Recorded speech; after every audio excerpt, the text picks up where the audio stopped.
Today we're going to be making chicken with a mustard cream sauce. So we are going to be starting with boneless, skinless chicken breasts, and I am just going to kind of trim them up, and you can see it's a nice thick chicken breast. I am just going to slice them in half. Slicing them in half is going to make them cook a little more quickly, okay, because it's going to reduce the size of it, but this is a huge piece of meat to eat.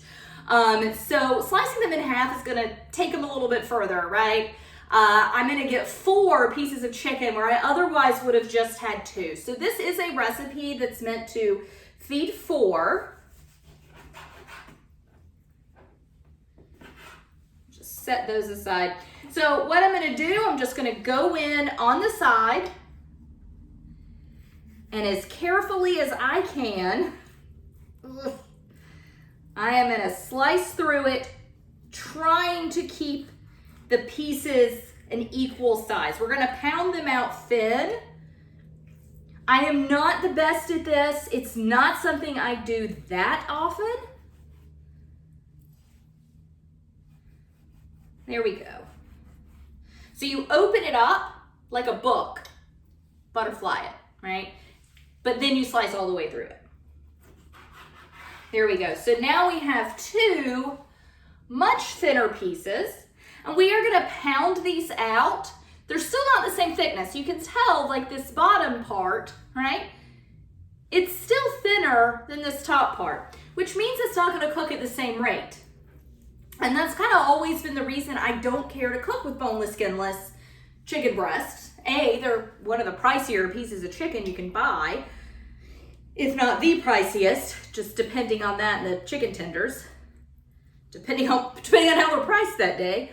But they don't cook evenly. By the time this top thick part is finished, this little tail end is just totally overcooked and dried out. But when you do this and you pound them out and make them the same size, which is not a difficult process, suddenly it's a lot easier to cook with. So what I do is I look at my 4 pieces of chicken and I say, what 2 are the closest in size? Because those 2 are going to cook together, right? I've got a smaller pan, and these, I'd say that the top pieces, so this top part, as opposed to like the bottom part of the chicken, those are closer in size. So I'm going to cook the 2 bottom pieces at the same time and the 2 top pieces at the same time. So I am just going to lay my bottom pieces out. Gonna put some waxed paper over them. You could use plastic wrap, a Ziploc baggie, parchment paper. You just don't want to use foil. This is just gonna help keep salmonella from flying all over your kitchen.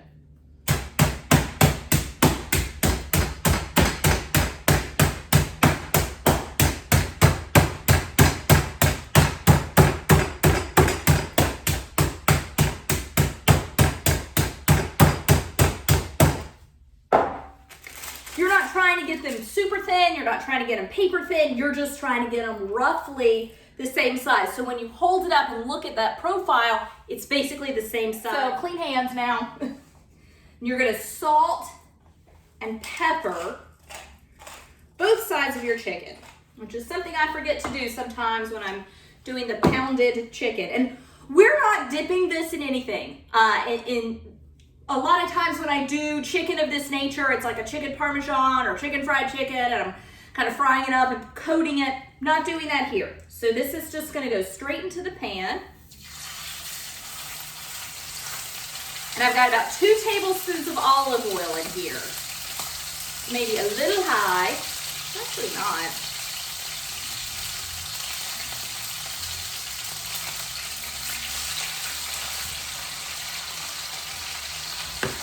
All right, salt and pepper the other side.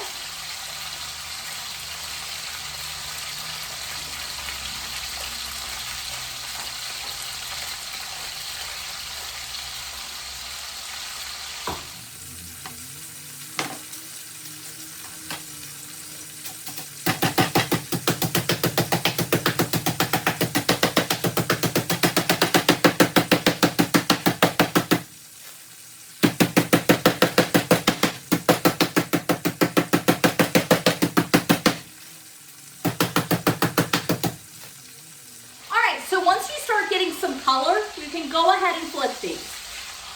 Being that they are boneless, skinless, you are not going to be getting a ton of color on them. But I've got a little golden brown going, so I'm going to flip them. So I'm going to go ahead and get these salt and peppered on this side, let this finish cooking up, and then I'll get these in the pan.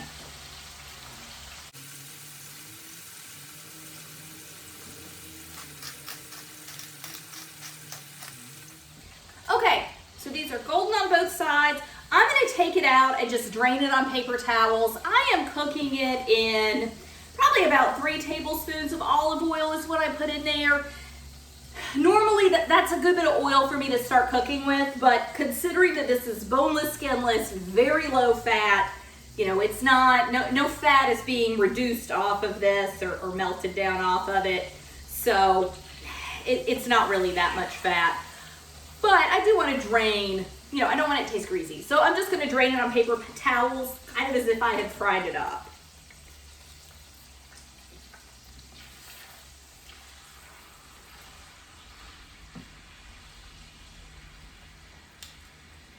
All right, so salt and pepper, and then I'm just gonna clean up my chicken area, wash up.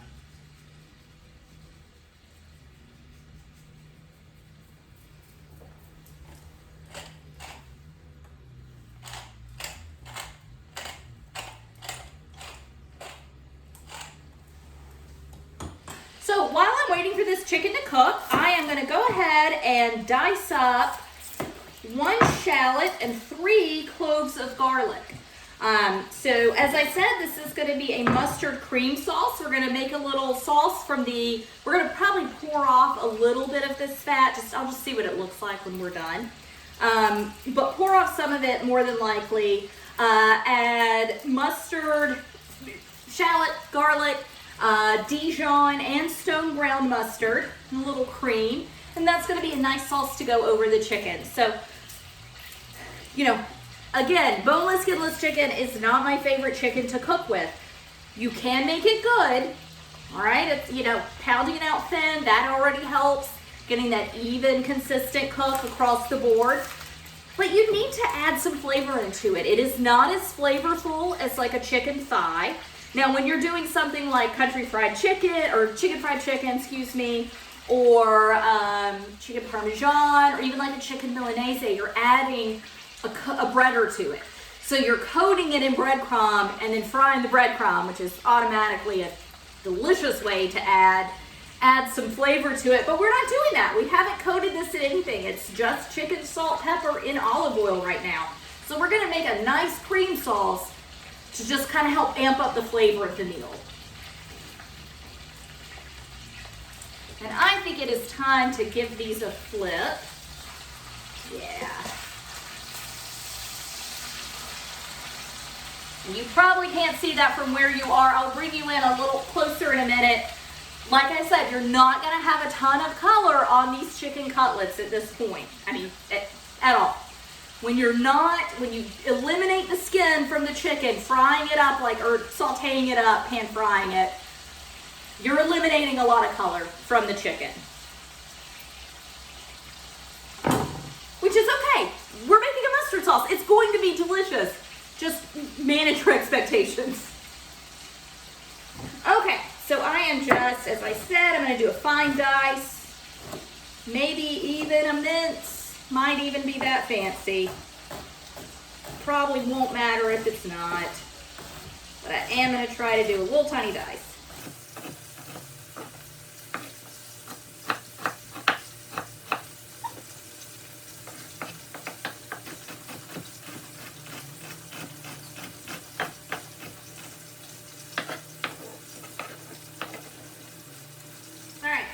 So I'll get my 3 cloves of garlic diced up.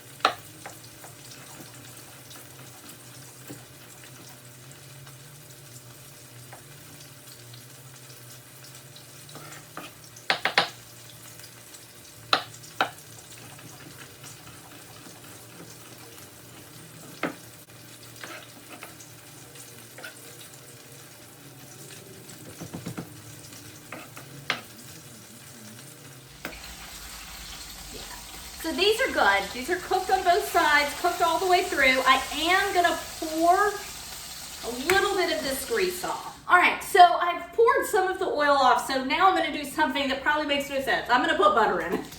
It's 2 tablespoons of butter, but this is gonna add a lot of delicious, rich, buttery flavor to the mustard sauce. You don't have to do this. I've done it just leaving the oil in the pan. It's olive oil, so just leaving the olive oil in the pan, omitting the butter entirely. And I really do like that extra little bit of flavor that the butter gives, but kind of your call. Not a huge deal if you don't want to add the butter in. So I am going to go ahead and just get my shallot and garlic. Start with my shallot, but get them in the pan. And we're not really looking to get any color on these. We're really just wanting to get them just sauteed down, translucent.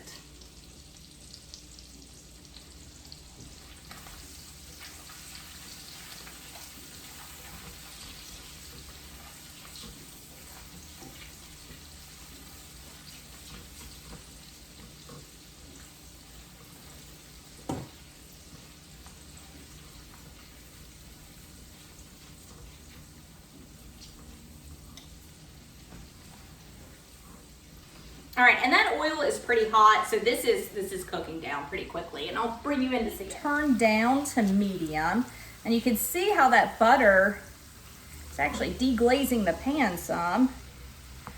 Just translucent though, so I'm gonna go ahead and get my garlic in. And you really, when you're adding garlic into a hot pan, you don't want it to be in there for much more than a minute. Just because it's gonna wanna burn pretty quickly. And so you can see, since we're close up, you can see this chicken and how it does not get that much color on it without any skin.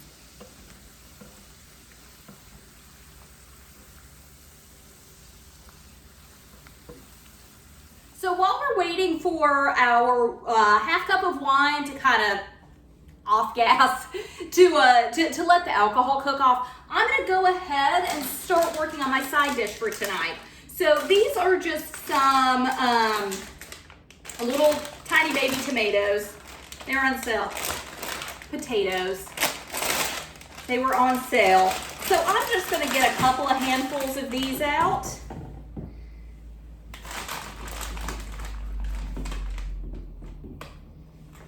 I guess I better rinse them off. So I'm gonna get a couple handfuls out, I'm gonna give them a rinse, and then I am just gonna go ahead and cut them in half.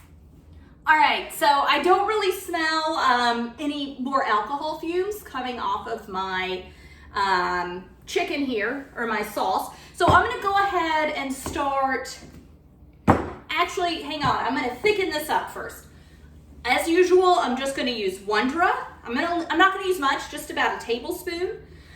You could use all-purpose flour, of course. So the Wondra is just gonna add a little bit of extra thickening to this. I don't want a lot of it. I still want it to be just like a kind of a sauce that you pour over the chicken. All right, so I'm gonna start adding my mustard now. Just wanna look at my notes, make sure I do this right. I'm gonna do 1 tablespoon of a whole grain Dijon, and then 2 tablespoons, of a whole grain mustard, and then 2 tablespoons of a smooth Dijon mustard.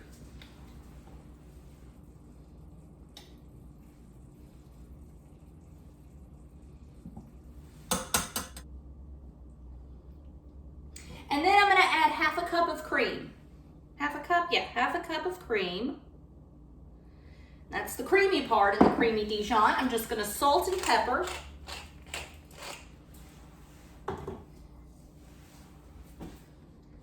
Stir it up and just let this cook down.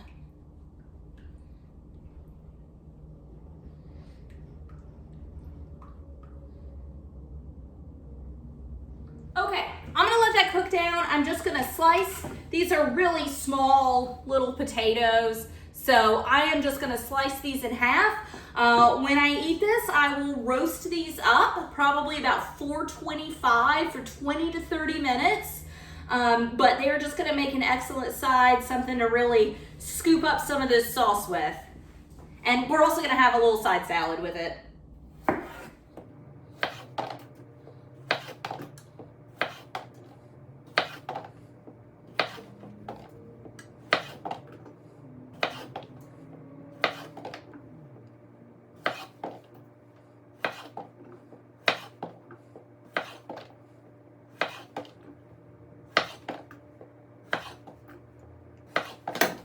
So I just want to coat my potatoes in some olive oil, then sprinkle them with salt and pepper.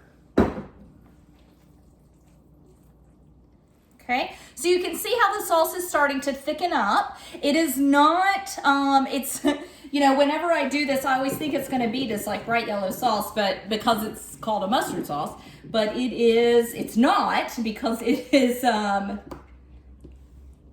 you know, I'm using like Dijon, which is a light mustard, and whole grain, which really doesn't even have that much color other than the grains themselves, but they're not gonna like color a mustard up or a sauce up. But then it's a lot of cream, so it is a fair amount of white that goes into it. Okay, so my potatoes, I've got olive oil on them. I just put them cut side down so it crisps up. And I'll go ahead and just pepper and salt everything. And again, those are gonna go into a 425-degree oven for 20, maybe 30 minutes. I'll just keep an eye on them. Okay, so I'm just gonna let my sauce continue to cook for 2-3 more minutes. Just let steam keep coming up off it. Let some of the water that is in it continue to evaporate. But it is, I mean, it is almost there. I definitely am looking forward to eating this, and thanks so much for joining me. I'll show you some pictures when everything is cooked up and we're ready to eat so you can see what it looks like at the end. Thanks.